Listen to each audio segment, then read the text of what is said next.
Bem-vindos, bem-vindas.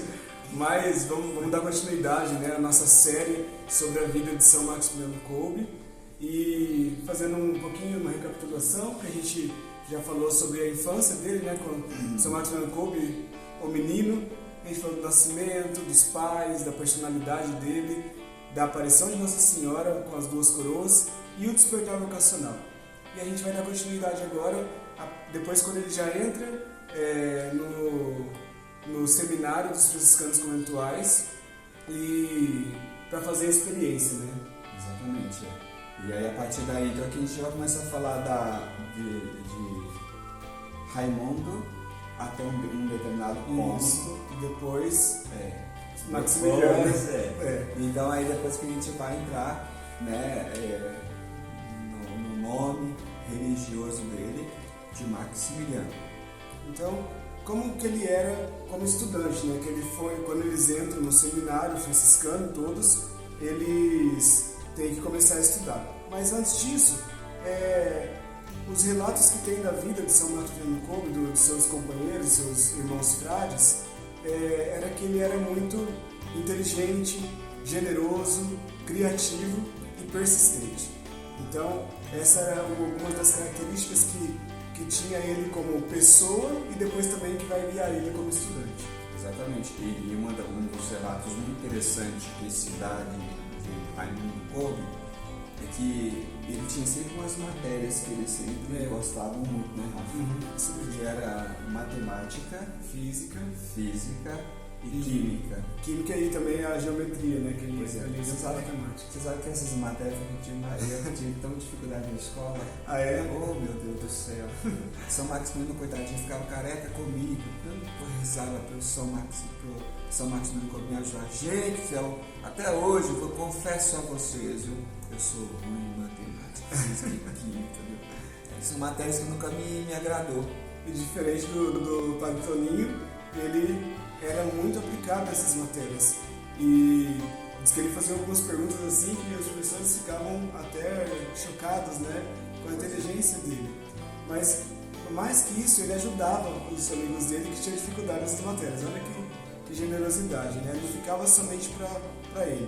E dentro disso entra a criatividade, porque os amigos deles, isso a gente vai ter um relato tanto da parte da escola como depois da faculdade, ele era muito característico com as explicações claras que ele dava das matérias. Então, ele fazia com que se tornasse mais fácil de entender o que estava sendo aplicado pelo professor. Então, nos grupos de estudo, ele tinha essa generosidade e essa criatividade. Isso é muito importante porque em 1907, né? Em 1907, a 1910, que foi esse período aí que ele começou a fazer assim a experiência, e que ele começou a ter um conhecimento maior sobre as ciências físicas, né, e matemáticas. E tem um relato muito bonito, inclusive até nesse livro aqui, são os escritos dele, né? Tem um protótipo. Olha, presta atenção, gente, isso é entre 1907 a 1910. Quando é que o homem chegou na Lua? 1969, parece. Isso, exatamente. E só que ele já sonhava, gente, ele já pensava em fazer como posso dizer, um plano para chegar na Lua. Um foguete é uma coisa legal, né, Rafa? Muito interessante, né? E ele fazia tudo isso com um propósito, né? Não era só fazer um foguete para chegar na Lua, por fazer um foguete, mas ele tinha ideal, né?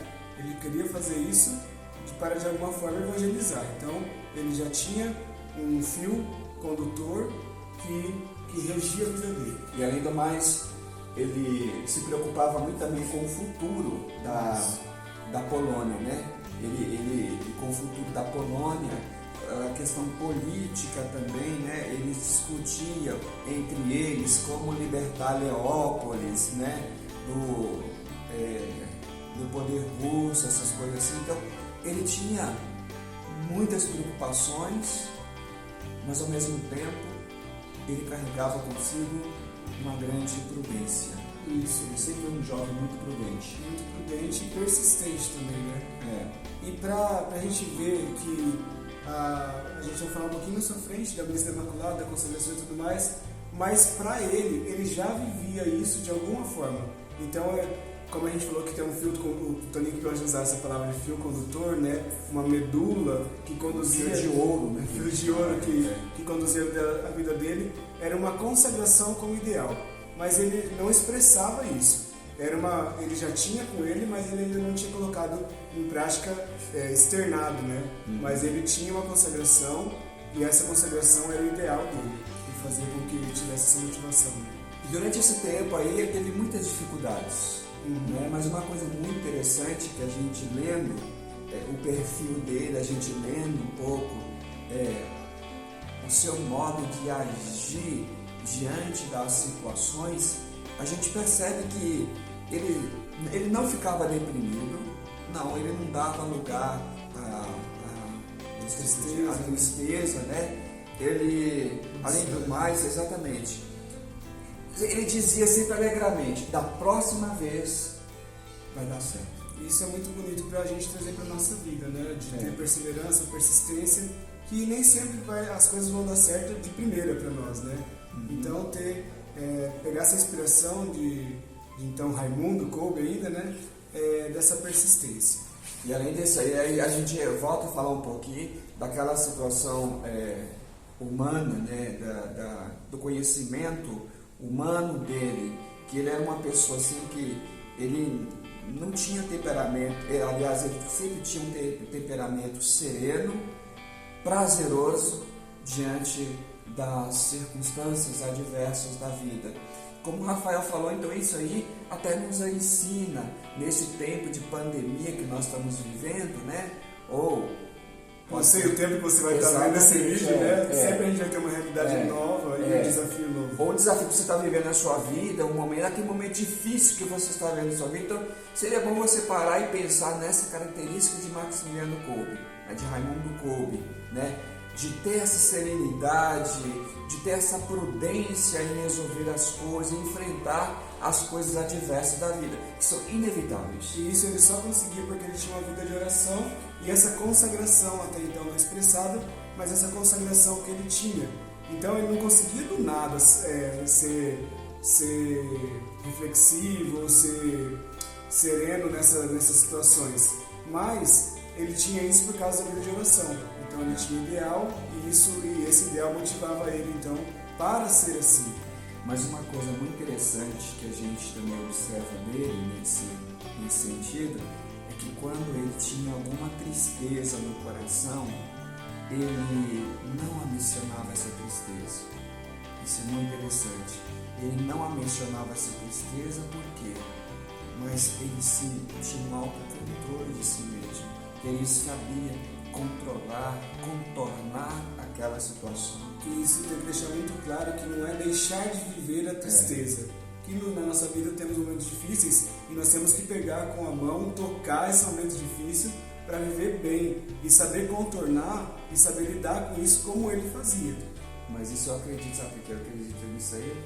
Porque faz tudo parte da coroa vermelha. Sim. Daquela coroa que ele recebeu, né? Com certeza. Então ele já vinha no processo de aceitação disso, né? Porque às vezes a gente pensa que a coroa, depois de falar sobre isso, que a coroa vermelha aconteceu lá no campo de concentração de Auschwitz. Mas lá foi o ápice, né? Exatamente, foi o momento, né, final que ele recebeu das mãos da Imaculada. Mas a coroa vermelha se realizava nos pequenos sofrimentos da vida. Então esse silêncio, essa aceitação e esse saber resolver as situações adversas da vida era, de certa forma, aceitando o propósito dessa coroa. Isso mesmo. Então agora a gente termina essa parte de experiência vocacional que ele estava tendo, que foi entre 1907 a 1910, que eram 3 anos, para ele entrar no noviciado. Mas quando chegou o tempo dele entrar no noviciado, estava ele e o irmão dele no seminário, eles resolveram então se alistar nas forças militares para ajudar a Polônia.